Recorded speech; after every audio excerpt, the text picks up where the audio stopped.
Ingat untuk like, komen, subscribe, dan aktifkan lonceng notifikasi. Halo Sobat Trader, kembali lagi bertemu dengan saya Wahyu Laksono. Kembali lagi kita akan memasuki pekan pertama di bulan April. Jadi kebetulan Jumat nanti di pekan pertama biasanya data non-farm ya.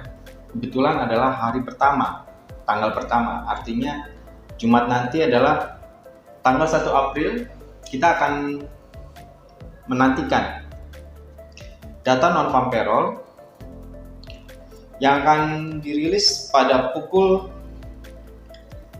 7.30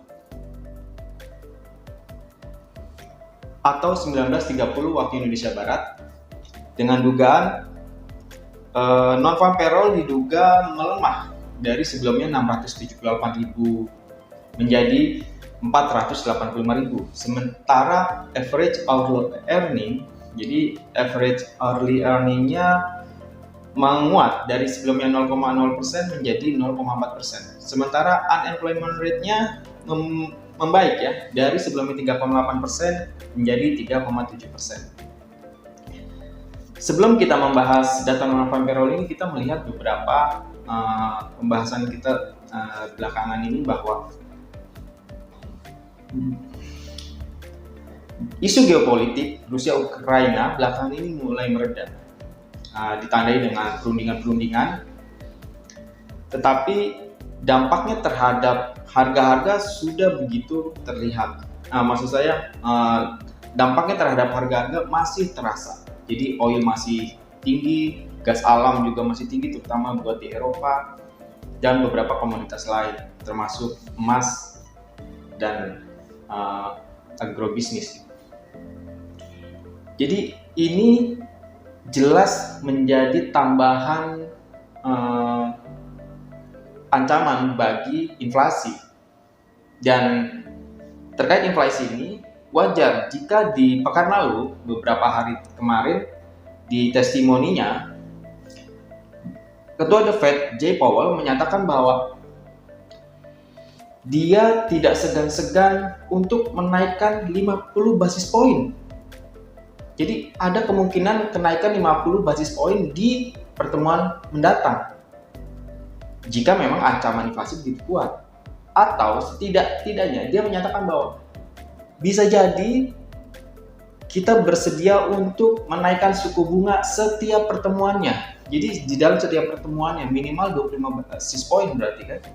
Gitu. Walaupun belakangan ini ketegasan The Fed itu dibaca pasar tidak terlalu meyakinkan. Karena apa? Walaupun inflasi tinggi, tetapi jika memang terlalu agresif, maka akan terjadi potensi kepanikan Wall Street atau ancaman resesi, sehingga yang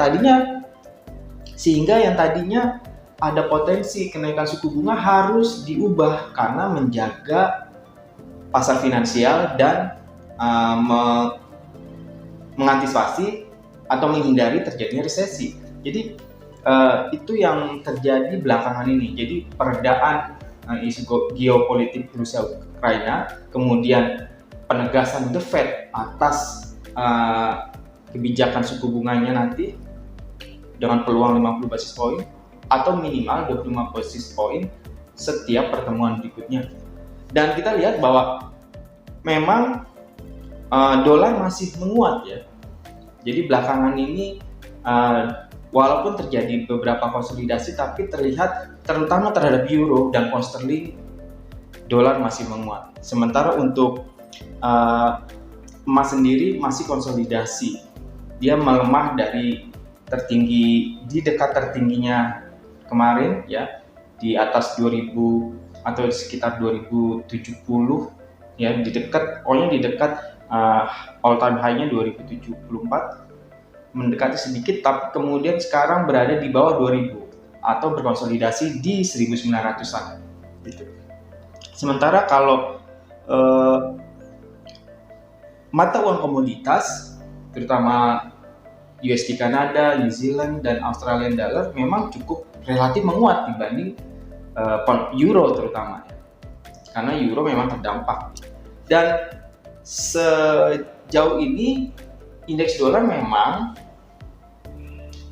masih bertahan di atas, ya, masih di dekat konsolidasi walaupun terjadi koreksi. Jadi dengan background fundamental dan teknikal ini, kita lihat sekarang ke data non-farm payroll, bahwa data non-farm payroll memang diduga melemah dan bisa jadi ini akan memicu koreksi dolar sementara ini. Gitu. Jadi ada peluang dolar memang terkoreksi, tetapi secara medium term dolar masih menguat. Jadi kenapa medium term masih menguat? Memang the Fed lebih maju dibanding euro terutama, karena euro adalah elemen utama di basket currency untuk indeks dolar. Ya. Jadi di April nanti kita lihat apakah ada kenaikan 50 basis point. Kalau memang ada kenaikan 50 basis point, dolar jelas menguat. Jadi taruhannya adalah di FMC meeting berikutnya. Kalau hanya 25 basis point, mungkin dolar tidak akan sekuat sekarang ya. Sekarang ini dolar memang diuntungkan oleh dampak dari krisis geopolitik Rusia Ukraina tadi, yang memang dia sebagai safe haven dan ancaman kenaikan suku bunga 50 basis point tadi. Kalau nantinya tidak terjadi ya Rusia Ukraina sudah mereda, terus dia hanya menambah 25 basis point, mungkin akan mereda. Jadi untuk data non-farm payroll bisa jadi ini jika melemah memang bisa memicu koreksi dolar sesaat, tapi hanya sementara seperti biasa. Jadi non-farm payroll beberapa kali terakhir atau dalam tahun ini pun walaupun bagus, walaupun non-farm payroll jelek, tapi dolar tetap aja menguat. Jelas ya, terutama dari isu geopolitik kemarin ya, jelas euro sangat tertekan. Jadi hati-hati di sini trikinya bahwa bisa jadi dolar melemah kalau datanya melemah, tapi kalau datanya menguat, sepertinya potensi dolar untuk menguat memang masih kuat. Jadi coba kita lihat beberapa outlook chart berikut ini.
Ya, tadi kita sudah lihat beberapa outlook chart tadi yang kemungkinan potensi short term masih bisa terjadi pelemahan dolar atau koreksi, tetapi secara medium term jelas dolar masih menguat. Kita lihat tadi yang jelas masih potensi menguat adalah yen, dolar menguat terhadap yen dan euro, juga terhadap sterling, terutama terhadap yen dan euro, dolar menguat. Tapi dolar agak kewalahan di mata uang komoditas seperti itu. Sementara emas masih bergerak di 1900-an. Apakah dia bisa menguji level 2000 lagi? Kita akan lihat nanti di setelah non-farm payroll, bisa jadi pemicunya seperti itu. Jadi demikianlah pembahasan kita kali ini. Data non-farm payroll April nanti. Ingat, pasang stop loss, target yang rasional. Terima kasih. Saya Wahyu Laksono. Salam profit.